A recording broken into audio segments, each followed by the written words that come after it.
I'm super excited. Hey, everybody, this is KJ Kornick, and we're back. I'm with Lisa Powers, and we're super excited because we got a whole big gang in the house. Actually, we're going to get into senior living, and we have some of the best, coolest seniors ever that is going to kind of give us a lowdown what it's like. So, Lisa, where are you? Why don't you introduce everybody? There she is, beautiful Lisa. So tell us about all the good things that have been going on with everything that's your house is at. All right. Thank you, KJ. So yes, I am. I can't hear you, Lise. So I'm so excited. So yes, we have been to Italy, we have been to Greece, we have been to Florida, and now we are in Arizona visiting my parents, and this is our senior moments. So happy. Guys, make it still get down and wait till you see the photo that I took that that's going to be posted soon. It is the cutest thing where it says "Old Lives Matter" because it's true. Anyway, without further ado, I'd like to introduce the whole gang. I call them 80 for Brady, but they're not all 80. So this is my mom, aka Bubby. This is Jackie, Crispy, Andrea, and Linda. And these ladies are, how would I call them? They are just tight as can be. I can't even describe the club that they are, that they have. They're so remarkable. My parents moved to Arizona a few years ago, and no one knew each other. And this group came together. And we'll talk about it a little bit further later on in the podcast, but they're just amazing women. And all had graciously agreed, I should say, to come and support me, MSNO, Mental Emotional Equilibrium Next Door and Over. Buy a can, back a cause. Check out the QR. I don't have the QR code behind me, but KJ does. And it's wonderful because, at any age, everyone is dealing with mental health. So today we thought, KJ and I thought it would be wonderful to speak to you ladies about your experiences and what you're dealing with and what matters to you and what triggered you and how you deal with mental health. So that's to sum it up, the brief of the introductory. And as you can see, they had a wonderful time dancing it. So thank you. We have a wonderful time. Who wants to start first? Why don't we start? Tell us, Lisa, take it away. Why don't you ask some questions, or everybody a little better than I do, so you can be the lead in this. Oh, fantastic. Thanks, KJ. Yeah, it's, we were talking earlier about, I had asked them all, a few different questions and things like that, and things that are important to them right now. And one of them is about cognitive function and how do you know that you're okay? And it's interesting because I don't know if you ever do this, but I know that I wake up sometimes going, wait, what did I wear yesterday? And I don't remember it, and I tease about it. But these ladies, this is something that, maybe you can go into further details about what you're thinking and maybe some scares or stories or situations of how to deal with it. Well, my husband's mother and my mother both had dementia, and we had to deal with that. And because it's in the family, you have even a stronger concern about whether or not it's going to affect you. And, my husband will teasingly say to me, you really don't remember that? We did that. And that just kind of enforces the question, the worry. But I think all we can really do is stay as active as possible and do the things that the doctors recommend, like puzzles, challenging yourself, do things that you're not comfortable doing that make you learn. And I'd say that's one thing. But dealing with it, having dealt with it, it's very scary. Yeah, and I would like to mention here, there is another woman, Kathy, who unfortunately is not here with us today. She's out, she's doing something with her family, but she's also part of this wonderful group of ladies. And I think she would agree exactly with what you're saying about just staying busy, doing things. And she's very artistic as well, creating things. other thoughts. What are some things that really, for your mental health, we have 60s, 70s, and 80s here. At the different age groups, what is it, that are your concerns that you deal with that your kind of people are battling that you see? Well, I think one of the things that I find is that it's really frustrating when, and I think other people find the same thing, is when you're going into a room to do something and you get into that room and you think, why am I here? What was I going to get? What was I going to do? Or when you're watching a TV show that was really good and the next day someone said to you, well, what was the name of it? And I can't remember. I mean, there are all those instances that seem to be popping up more frequently. And I'm thinking, okay, is it, am I losing my ability to remember what's happening? Will I have to be worried about this? And so I think that, that's a big part of it. But I think that feeds into the fact that we don't have doctors that are trained to help geriatric people.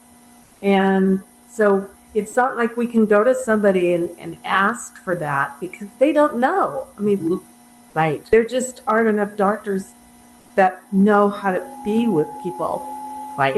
with elderly people that may be facing different situations. Right. Well, it was scary. What's scary about it is that after a certain age, they almost treat you, at least in America, discardable. It's like, oh, they're old, and I'm thinking, well, if my mom can live 3 more years with a quality of life and know exactly what's going on, isn't it worth it? But I feel like these doctors are like, oh, they're old, they'll be fine. Just let them, they're going to die. And it's just like, what? Like, when did life get like where after a certain age you're almost considered devalued? It makes me sick, actually, because I went through that with my mother-in-law, where I sort of felt like the doctors were just like, oh well, and I'm like, well, she could be healthier and she actually saw the Cubs game winning with her son, and that wouldn't have happened if they just let her die. And so that's got to be scary as an older generation. It is for me, because both my parents, my dad had Lewy body dementia, and my mom had Alzheimer's dementia. So my dad was diagnosed very young, was right after he retired, so he was about 67. And he lived with it for about 15 years, that with Parkinson's, and then with my mom. So I'm very concerned about that. Like Doris said, if I walk into a room, that I'm more now cognizant of it because of both my parents. Yeah. So I try to do the puzzles. I try to do everything my dad did, but it didn't work for him. So I know there are tests out there that they talk about to see if you are, possibly going to get dementia. And I don't know if I want to do that. I really don't. But on the other hand, you might think you're okay. And other people are saying, you're not driving anymore. We're not going to let you drive. I'm fine. I'm okay. I can drive. So how do I know I'm not okay? If I think I can drive, I can do this, but I really can't, right? Because everyone else says, no, it's time that you don't do this. But I know so many other people with parents that didn't want to give up their cars and thought they could do everything. And maybe I'll be one of those because, I can still drive. I'm fine. And that's the worst, because that's like their independence. Like, if you take the keys away from you, you lost a huge part of your independence. And I went through that with my father-in-law. He ended up taking out half the neighborhood on the street, and he comes walk up, drops it, and was like, I'm done driving. But even with his mom, to take it away for her to go to the Jewel, you know what I mean? She would do it. That was her favorite thing. All of a sudden, she's told you can't drive. So I found that was a huge impact to their, individuality, because everything they had to do would be like, can my kid drive me? Can someone drive me? And you can't exactly trust an Uber with your parents. I mean, I wouldn't even trust it with this. I don't know. I wouldn't put an 80-year-old in a Uber unless I had to, I guess. I keep forgetting I'm talking to a bunch of 80-year-olds, but I'm going to be there soon too. So it's just weird, I'm there. I just don't realize how quick, I'm on the end of the boost, and I realize you guys, there's not even a boost for you. It ends at 60, and when you boost stuff, and that kind of always puts me into reality when I realize, like, I'm right there on the age limit where I'm not even worth it anymore. I'm not even on the boost level. You're always So it's kind of eye opening when you realize it. mindset, KJ. It's, I mean, these ladies are so active. It's hilarious. When I come, I'm exhausted. I mean, literally, this morning, I was like, okay, we're going to walk around and get coffee. Then you get your nails done. Then I get my hair done. Then we're going on this. And then we're just, and you know what? I've had fans over 5 days in a row. I don't know if I'm going to do a 6th tomorrow. It's just nonstop. So here, as a daughter, I'm thinking these ladies have it made because of what do they do? And they're just going to getting their hair done, their nails done, having fun, playing cards, whatever it may be, playing golf, doing whatever they're doing and enjoying each other's company and rotating homes for dinners, things like that. But yet, some of the other things that I'm wondering, with what family do you?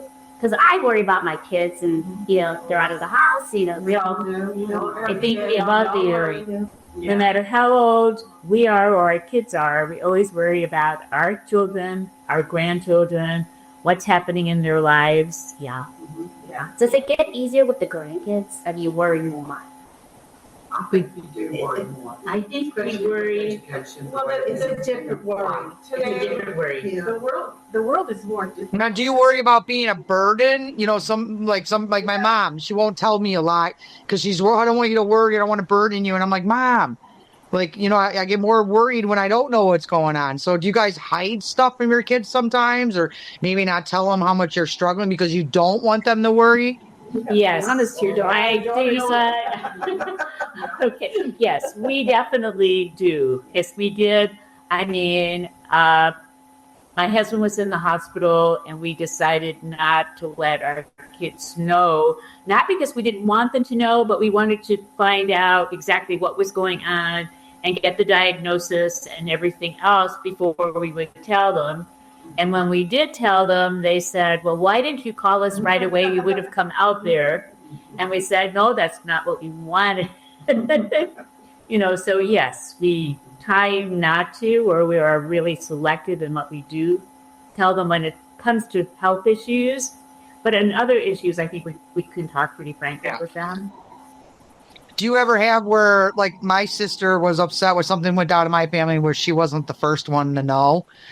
And she was upset that one of the grandkids found out. So do you guys ever find out, is there a path of communication or how to, because a lot of times when crisis happens, the kids, you think they're prepared for it, but I found out they weren't. My sister freaked out.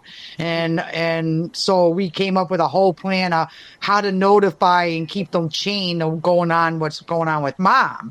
But it was very upsetting that my sister freaked out so bad that because someone knew before her. So have you thought about like who's the first child to know and who's that's all stuff you got to think about because. Right. And I think another really big issue is money. Are we going to have enough? We don't want to be burdened to our children. And what's it going to cost if we have to go into a home? And how are we going to handle that? Those issues are hopefully off into the future, but still, all it takes is one illness to put you down, at this stage of our lives. And we just have to try and keep ourselves as healthy as possible.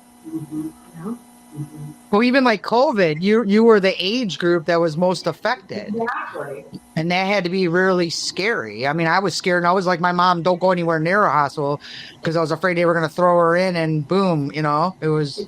So that must have been scary for all you guys to see a whole generation struggling and being kept away from their kids. Yeah. Linda was affected by COVID. I was affected by COVID. And, no one really knew much about COVID when COVID came, and I lost my husband with COVID. And we were only married 14 months to the day. And I survived it. He did not. I'm so sorry to hear that. Yeah. What? Yeah. So, And I just want to say one thing. It's coming. Oh, okay. Okay. You know, as far as your health goes, I've never experienced anything with mental health. But as you get older, you find things that could cause you to have maybe dementia or, or depression or anything like that. And so that's what I find myself doing. If I know I have something that's not right, I ask my doctor, I'll say, what do you think about this? And she'll say, well, we really need to work on that and get that issue solved, because it can cause dementia. It can cause you it can get you into a different state. And to me, that's what's most important for me with not having mental health issues. But Yeah. to kind of tag on to that more so not on the dementia memory side, but I will say, Belinda, I'm amazed and inspired by her because she traveled. We actually met in Italy. So she came to Italy and we had a fantastic lunch here at BC. And we had so much fun, but she's traveling and she's doing things. And I think by doing that, you're avoiding that isolation and that, just kind of worried, that loneliness. Yeah. This is really important. Oh, it's And he would want you to be happy and enjoy the rest of your life. I mean, he's in eternity. That goes by nothing. It's long for us, but trust me, he wants you to. He's probably looking down right now, going, "Yeah, you're having a good time," So, Celebrate. And so, but that's something else too, and Christy, if you don't mind, I don't want the chance to smile on her, but so Christy was diagnosed late 60s with cancer. Yeah, 4 years ago with cancer. And I played a mental health game with myself because this was not going to get me. And not everybody is mentally strong and they give in, and I can see what they can have health problems, mentally health problems. Yeah. I'm diagnosed with cancer. I have to go through chemo and radiation, and I'm going to lose my hair. So when I was in the infusion room with other cancer patients, they all be comfortable. They have like their loungewear on, and they've got the little scarves on their head or a little cap on their head. And I thought, is this how you're supposed to look? Because I can't look that way. That is not something for me. It was fine for them, but I thought, I want to look normal. I don't want to look like a sick person and mentally start feeling sick. So when I would go to my treatment, I'd have my wig on. I'd be dressed like I am now, my high-heeled sandals. I'd have my blanket in my bag and my slippers. I would go, when I checked in for my cancer treatment, there were other people waiting. I wanted them to think I was a pharmaceutical salesperson. I was not a sick cancer patient. So mentally, I was already, it's not going downhill. I just talked myself into being, I'm not that person. So I showed up just like I was in my infusions. It was an all-day thing. Jackie would pick me up sometimes or take me, and got through it. And I looked the same. I wore makeup every day. And people say, other cancer patients say, well, you wouldn't understand. You don't know what it's like going through it. And I go, I'm going through it right now. yeah, Tana. The mental game you have to play with yourself to make yourself positive and well. And so far, I'm good. So my hats are off to you because mind over matter says a lot. Like you said, a lot of people get defeated over their own mind. And I went back to work. I still worked. And I had to Wow. go back to a completely different hair because I had a wig on. It was nothing like I had before, but which is fine. I liked it. So I went back to work because cancer was not going to make me quit. I'm quitting on my own terms, so I still went back to work. And I was an international flight attendant, and I still flew the world and did it. And Wow. I left on my terms. With his family. And you beat it. You won. Thank God. I mean, like I said, it's always on your mind, but, And it's... it is. It never goes away. It's life-changing. Something that these ladies have done, and this is how tight their bond is when Christine was going through that, there was a group called E-Beauty that was here. And what eBeauty did was they donated wigs to cancer patients. And so all of these ladies went and volunteered, and they helped cancer patients get the wigs to match their fare. I think, Chrissy, your job was after the patients would sometimes come in, and she would help fit them. Yeah, they said, hey, let's do that. And so we help them, Teach them how to wear it, how to Yeah. serve it, and everything. Yeah. So that just shows the type of bond. So when one person is down, it's like they have this whole team around them. That's like, okay, we got you. We're picking you up, and it's so important. I think. This will be that big. We would go shopping with her when she would go buy wigs.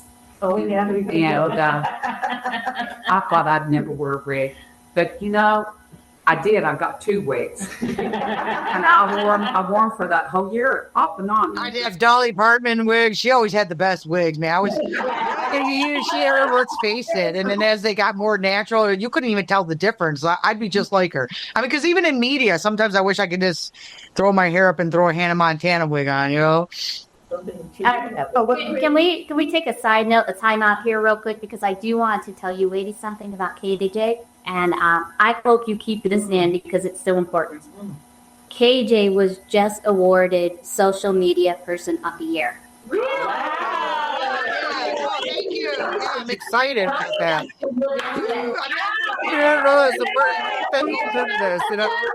I mean, I deserve it. I mean, really, I worked my butt off. Ask Lisa about these.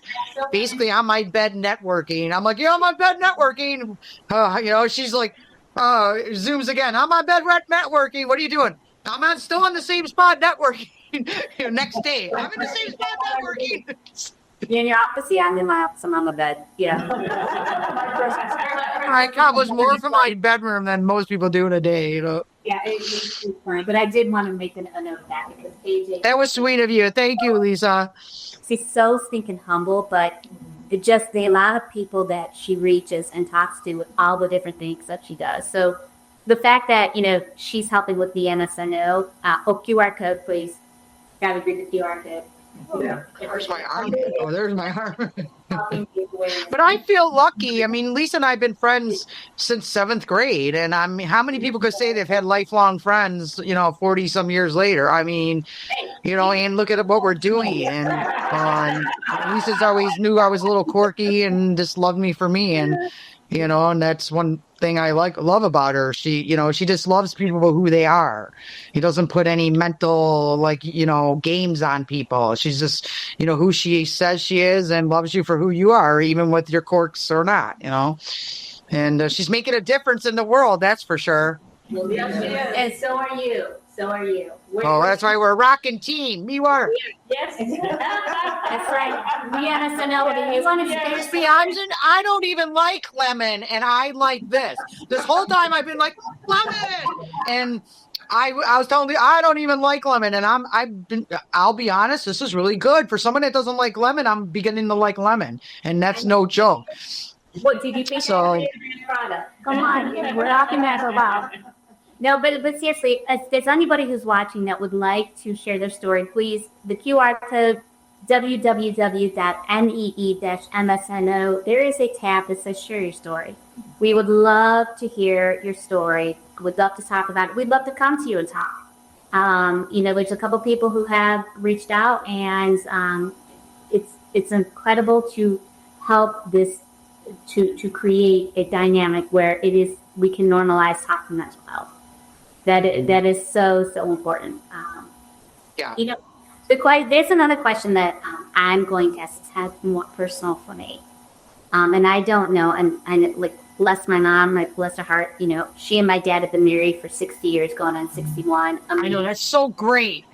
I love it. I love watching them. My dad, don't kill me. He still stinks my mom's tush when she walks away. Oh my God! I'm sorry, say it, and you could see the love, and that's important. How do you get retired and not want to kill each other? So I mean, that's pretty cool because he actually seemed like he actually likes being around you. Yeah, they actually do like spending time together. Imagine that. No, but my question is this: being divorced a year and a half.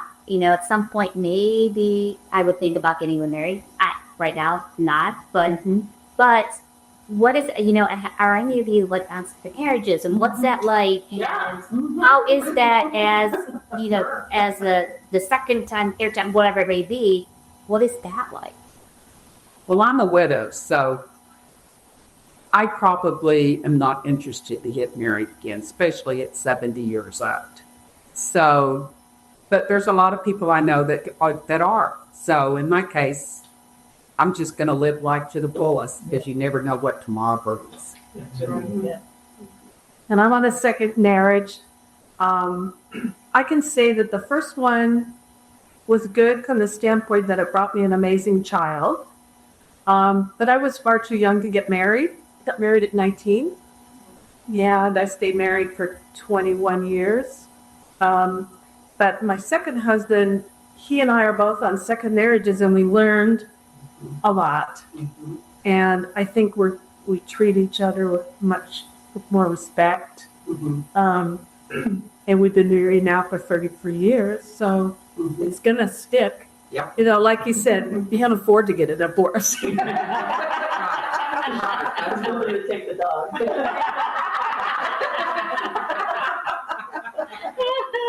You guys are funny.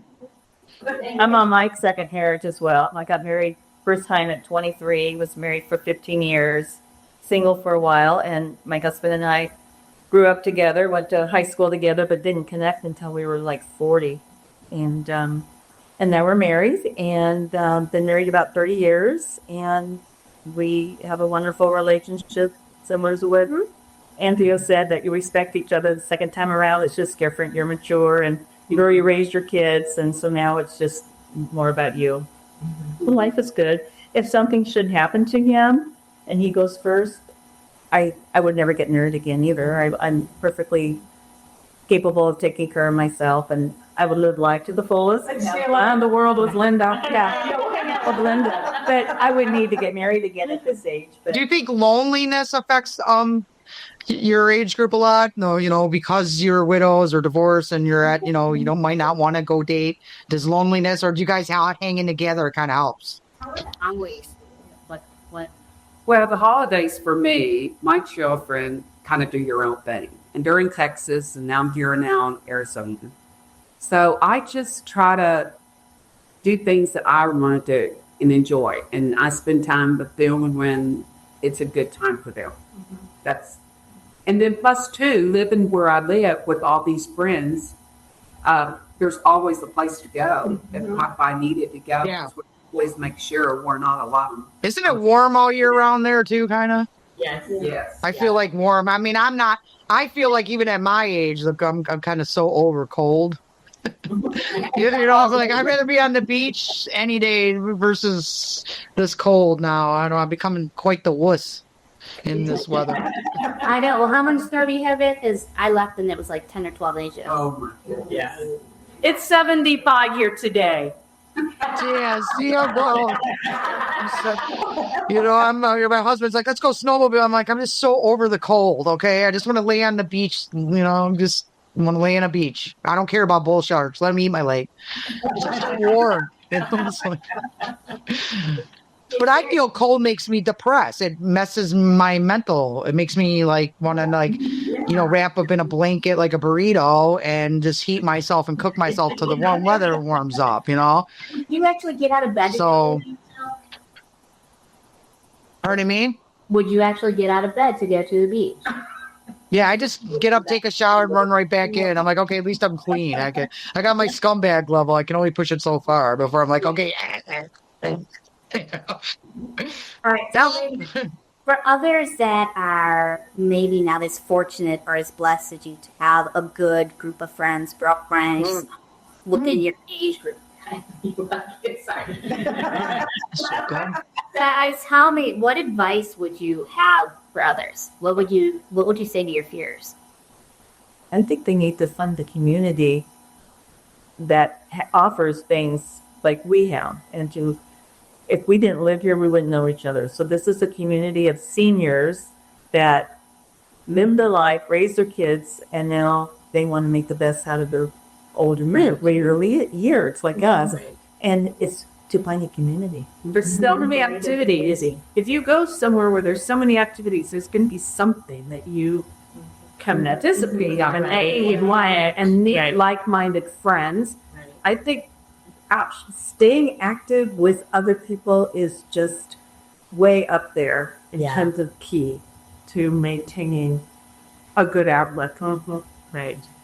It's something to look forward to. Maybe not every day, but knowing we'll have lunch together or whatever birthdays, celebrating birthdays, or just walking with somebody. Right. It's something to look forward To to. do that. Yeah, we're now bike riding, our e-bikes. I didn't get out here with so that it'd get you tired of sticking girl. I'll get you a picture of them. Make sure hey, everybody watching, we'll post a picture of all of them, their little bike outfits. I'll get one. Yeah.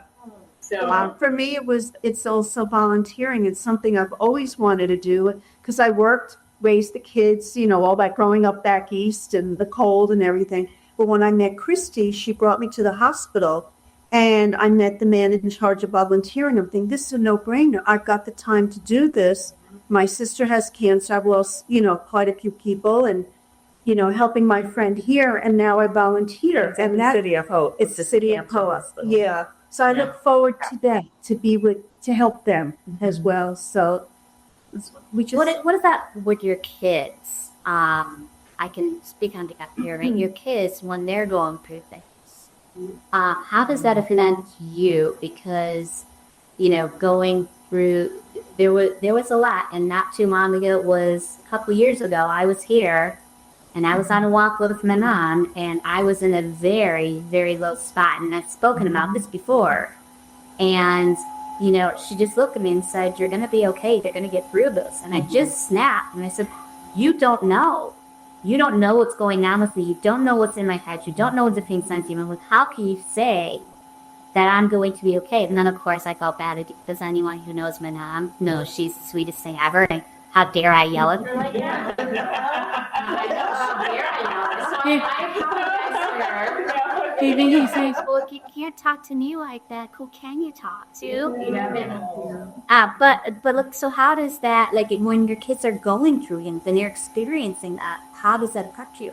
Well, personally, I am going through this with my son. He just recently got a divorce. And, I've actually been there. I'm divorced from his dad. And I've been there and done that. And for me, it was a hard thing to have to watch your child go through. But yet, I can understand his feelings and his reasoning and his thoughts. And you have to go on what your feelings and your thoughts are. And I think sometimes people might say things to people to try to make them feel better, but they honestly have no clue what they're talking about. But I could say I did. I've been there, done that. Yeah. Is it important for you to Just kidding. As she just says, people say things and have no clue. Anyway, I will say that. What about with your kids? As they go through, and it might just be a divorce, but health issues, things like that, where it might be the kids or the grandkids, and where you want to step in, but you're kind of like. Yeah, I find that sometimes if you're really actively involved with the kids, when they become adults and are married and take on a new life, it's hard. You kind of feel like you're being pushed out a little bit. You're not actively involved in them like you used to be, and you want to be, but it's their lives, and you just one of those things you go, yeah, we all do. We're all mothers, so I don't know if it's different for a father. I don't know. I can't speak to that, but.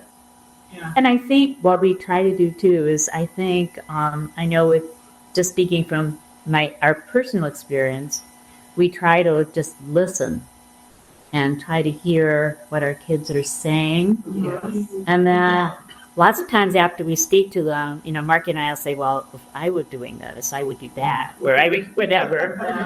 We know that we have to back off and not say anything. And then, hope that things will work out. And if they ask for suggestions, then, we will give them. But, I think especially as the kids are adults, you need to let them be independent and make their own decisions. And lots of times they look at it and say, well, that would not be a good one.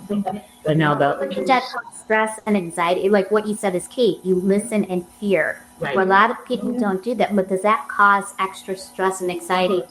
Absolutely. You're watching that at only biggest, and you're like, well, absolutely. Yeah.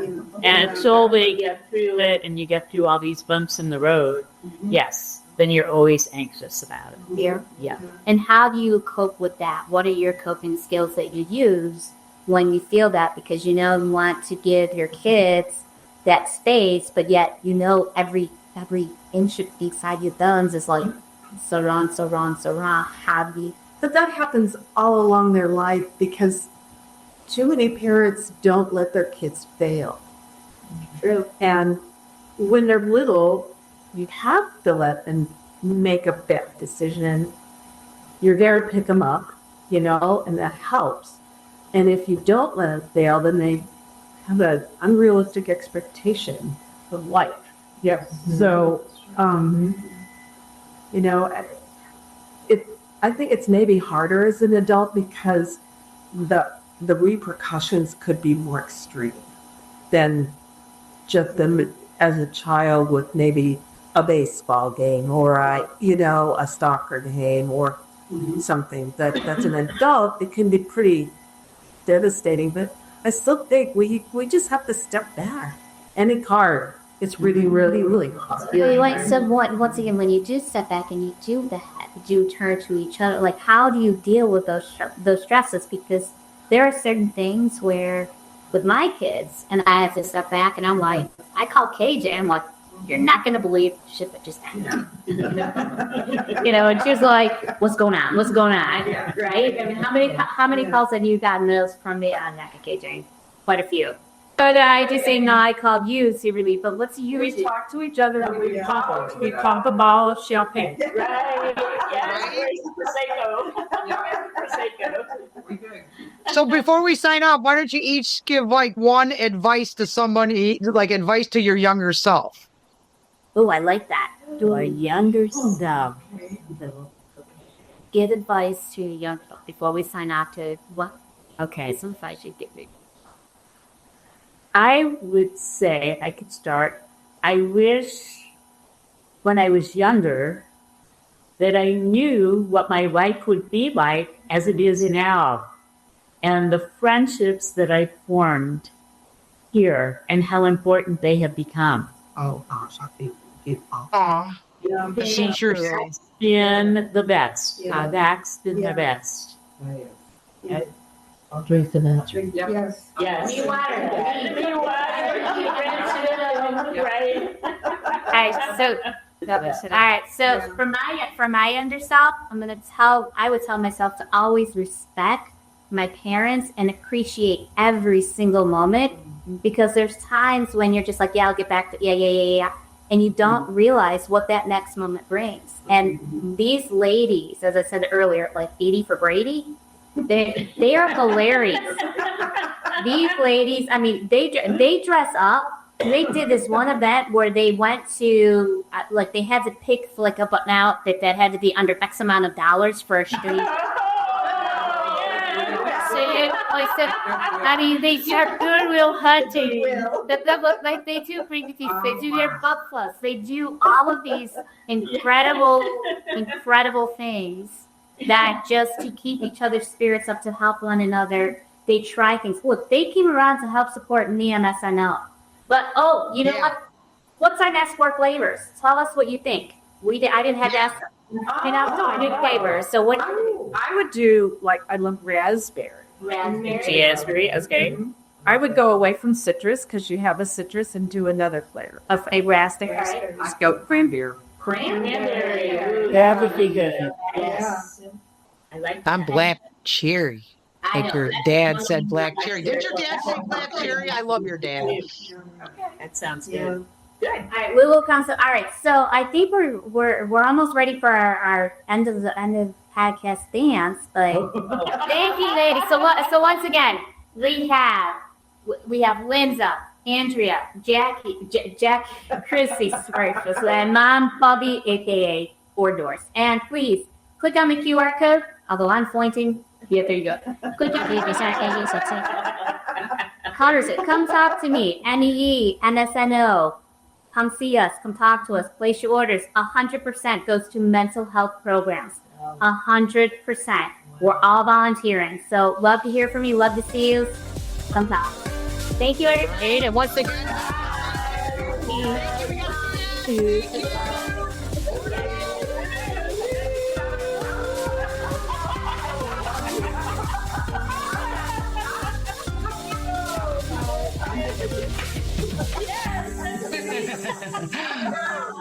Basketball I team in wish I junior was high a school. basketball player.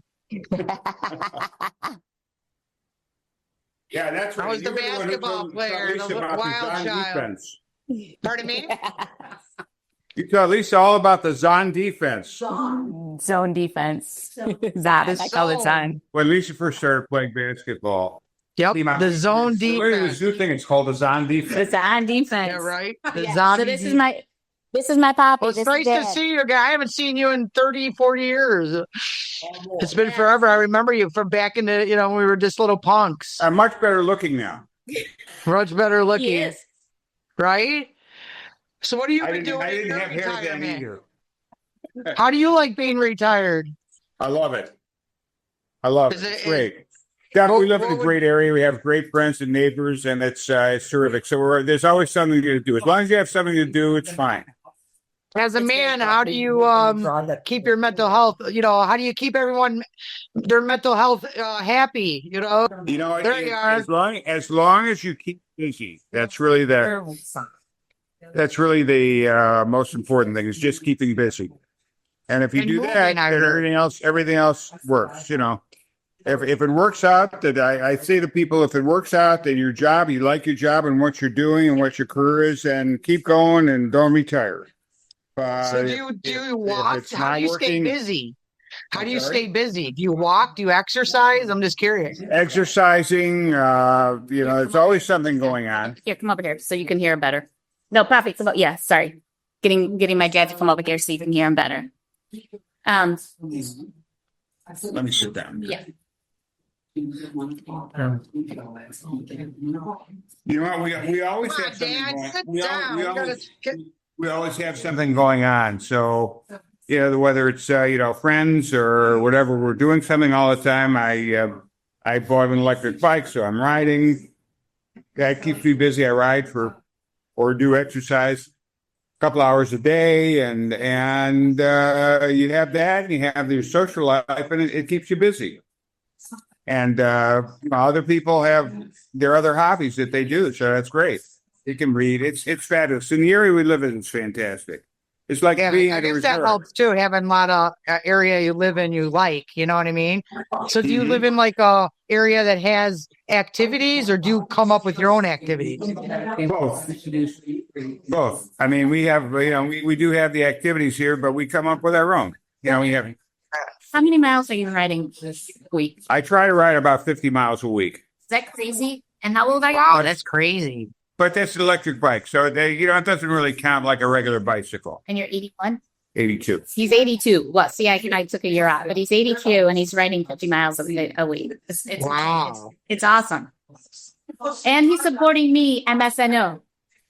You're going to be so proud of Lisa. Oh, I am. I'm proud of all my kids, though. So that's. Yeah. But she's great. I'm very proud of her. Very proud of her. We try. And this thing is that you're doing with me is just like phenomenal. Absolutely phenomenal. I was bragging about it to my friends this morning, so it's great. It is. Oh, that right? Between KJ and I and nothing one listen, dude. Like, I'm excited. But I mean, it started because of your passion, Lisa. I mean, It started because of Lisa's passion. You know, a lot of people say stuff and never do it. She's a make a happener. That's what I call it. She's a make a happener woman. You know, there's a lot of talkers. There's not many finishers. You know, Lisa's you know what I mean? Everyone has an idea, this, and they end up talking about it half their life. The next thing you know, you're 80 years old. You know what I mean? Lisa's doing it. Hey, look, he's 80. But you know what I mean? Like, you know how quick 80 comes. You know, how quick does 80 come? And so many people, you know, they're still talking about doing stuff. And next thing you know, you know, Lisa's That's doing right. it. You gotta So, do it. You gotta do it. You gotta do it. yeah. And And here, I'll let my mom come over so you can meet her too before we get on the podcast. Yeah. This is Well, it's nice to meet you. Bobby.